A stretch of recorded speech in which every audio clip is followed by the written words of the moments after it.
Hello there, everyone. This is Michelle Fleming, the marketing manager for Stanley, and I am here with the lovely Caitlin Brom, who is the president of Seattle Cider and Two Beers. Yeah. Welcome. Thank you. Thank you for having me. We're actually here in their joint. Thank you for coming here. Yeah, I'm psyched to be here. What's this? It's called The Woods here? It is called The Woods. This is our joint tasting room between Two Beers Brewing and Seattle Cider Company. We've got 24 taps down here. It's a pretty fun place to be. Yeah, it totally is a fun place to be. The Stanley brand has done, I don't even know how many photo shoots down here. We've done tons of photo shoots. This is probably, we might have even shot video down here before. Shot video. We've done some research and development down here with your products. Lots of fun stuff. And, a few drinks here and there. Yeah, that's true. Yeah, you guys also provide all of our beer and cider for our sales meeting, which is, it's good times and good partnerships. Very good partnership. Here with us. But today we are down here, we are going to make a vinaigrette today with this guy right here. Seattle Cider's Basil Mint Cider. One of my favorites. Oh man, my husband stole, I told you. You did tell me, yeah, that you stole it out of your fridge before you even got a chance to try it. Don't worry, we have plenty of it. I know you do. So, but I did get to try it, and I decided while drinking it that I'm also going to make a vinaigrette, because I was making a salad. I was like, this is going to, this'll work. It's like cooking wine, but cooking cider. It is. Perfect. And it worked. It worked. Yeah. So we're going to make it here for everybody today.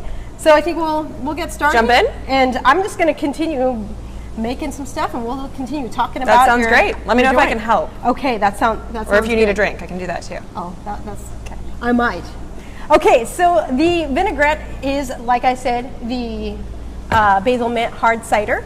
It is 1/4 cup of that. Do you want to pour a 1/4 cup of this in here? It is also the Mustard and Company Classic Mustard. And this guy is a local Seattle company. We also have Woodinville Whiskey's bourbon maple syrup, which this stuff is delicious. I think I've said that before. And then we also have some Jacobson salt. I buy this stuff by the tub. This is supposed to be some chef's variety tub, and I am no means a chef, but I feel that I need the tub because it's such great salt. So we're going to use all these products to make a vinaigrette, and of course olive oil. So I'm going to start by chopping up some garlic. I mean, you look like a chef so far. Oh, thanks. Yeah. I like to think that I am. I mean, I roll with heavy duty knives usually, but I'm going to tell you, since I do a lot of camp cooking, this guy I got from my friends at MSR down the way. Yeah. And we've worked with them quite a bit. These are sharp. They're really sharp. I'm impressed with the knives you brought. I know. I have a slew of them. So we're going to mince up one. Well, I'm putting 2 garlics in here. I will give you the actual recipe. I like a little bit of garlic. I'm a big garlic fan. Yeah, it's pretty good. I mean, sorry for the suckers who have to talk to me afterwards, but it's okay. It's okay. Just me. Yeah, that's right. You can handle it, can't you? So we're going to chop that up that goes in there. And although this has basil and mint, I'm going to tell you guys, I did make this before, and I put basil and mint in there and used the basil mint cider. Too much? It was a lot. Well, we use fresh basil and mint in our cider when we make it. It's 200 pounds of fresh mint and 200 pounds of fresh basil per batch, and so I can see how it would be too much, but it's so flavorful, and the aromas that come out of the cider are fantastic as well. It's true.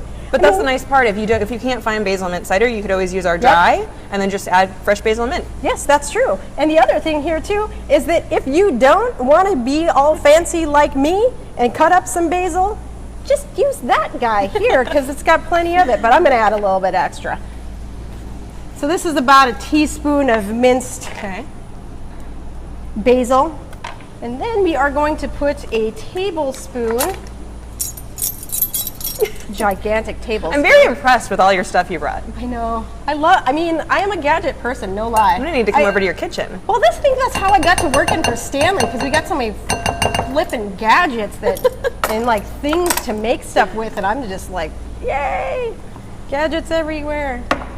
All right, so we also are going to put 1 teaspoon of this fine maple syrup. I'm gonna have to try some of that after this. Lord, it is super good. Really good on The whiskey's pancakes. not bad either. Oh, I know. Yeah, those guys are on point. Okay. So now I'm going to add in the cider. Perfect. So this step is a little bit important because you want to make sure, and I learned this the hard way, you want to make sure that all of this stuff is mixed up really well ahead of time before adding the olive oil, because what will happen is it'll separate, and we don't want it separating. So we want to make sure that all of these ingredients, especially the maple syrup and the mustard and the cider, are all incorporated really well. And it already smells so good. It does, doesn't it? Mm-hmm. And it foams up a little bit, but I think that that's what's actually super nice about this particular vinaigrette and using the cider is that it has that little fuzzy or that carbonated flavor. I was going to say, is that the biggest difference from your typical vinaigrette that you make? Kind of, but it's kind of pleasant to the mouth. Yeah. Yeah. Fair. Yeah. All right. Get mixed up pretty good. Don't want to get it too bubbly. Talking about this, we actually use Jacobson sea salt in some of our ciders as well. So it's one of my personal favorites. I'm glad you're using it. Yeah, and they actually use it in their mustard too. Oh, so there you go. I'm reserving the salt till the end because I don't like getting all salt up there. All right, so you slowly want to add the olive oil. I've got 1/3 cup of olive oil here, and I'm just going to be whisking. Actually, why don't you pour this? Okay. So I can just get, all right. Slowly get this in here. Oops, sorry. That's all right, you're good. And I am whisking it into submission.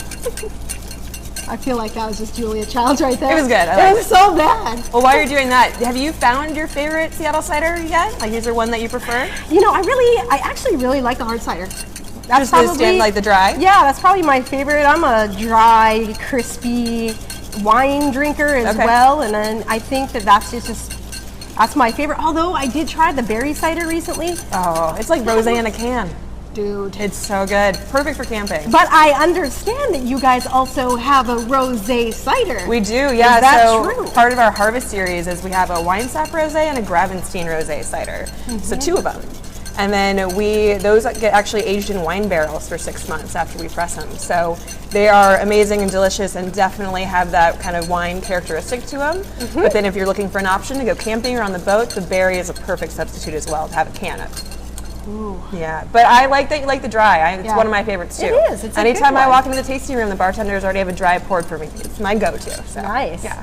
So you can see here, it's all nice and incorporated. No separation happening here, which is what we want, because I separated it last time and it was kind of funny looking. So, got some salad here. I have a arugula and spinach salad with some walnuts and cranberry and Parmesan cheese. Lunch. Ooh, whoops, guess what I forgot? Salt. Sorry, we even talked about it. Yeah, we did, so let's go put that back in there. I'm just going to grab about a pinch of this salt, stick it in there, because it's like that nice big flaky sea salt. Yep. So I don't want to get too much because then it overwhelms it a little bit. And then little coarse cracked pepper. Now I will mix it in and then pour some. Just a little more. Yeah, so the cider that we make that we use Jacobson's for is our Goza cider. And so it's a take on a traditional German style beer, but we make a cider. So we ferment the cider with salt and coriander. Oh, nice. Yeah, it's really tasty, a little tangy. It's so good to have the options out there for a bunch of gluten-free people like I am. So I do love having a cider option and lots of it. So I'm not going to pour this whole thing in here, but I'm going to pour probably the equivalent of about 1/4 cup in here. Thank you. And then I'm going to have you hand me that fork right there. Just going to mix it up and then plate it up, and we're going to give it a try. Yeah. Oh, it looks pretty good. It does I mean, look this good. is a nice, easy salad to make too at home in your backyard. If you're having a backyard barbecue, or if you, I mean, I am no lie a glamping. I mean, like I'm with you. I bring it. I don't like. Right? You Do a know, little prep beforehand, Oh, and then you're man. all ready to go when you get there. My cooler skills are amazing. I mean, you've got plenty of great Stanley coolers, so I can Yeah, imagine. we really do have a lot of really good Stanley put this coolers. over here for you? Yeah. I'm gonna pour a little in here. Get a little there. So you have a little of everything. And we'll get the other one. Right. Oh, that looks so good. It's not bad, I'll say that. All right, should we give it a shot? Yes. And it's nicely just coated here. It's really good. It is a little bit different. It's a little bit tangy. I like that. Not quite as heavy either. Nope. Nice work. You know, when you just add a little cider while you're cooking. Drink a little cider while you're cooking? That's what we're missing. Oh, that's true. Well, we should probably get to that. Yeah. So we'll do that. Sounds good. Thanks, everybody. I hope you learned a lot. Do note that, I'm so sorry, talking with my mouth full. Do note that these recipes will be on our website, www.stanley-pmi.com. And if you want to, if you're in the Seattle area, Caitlin will tell you where she's located. Yeah, so we're down here in Soto, and just south of the downtown area in Seattle. We've got the Woods Tasting Room. We've got 24 taps, 12 beer, 12 cider from Two Beers Brewing and Seattle Cider Company. We're open 6 days a week, so it's a great place to come and try a little bit of everything. Awesome. Yeah. Well, thanks, everyone. Have a great day.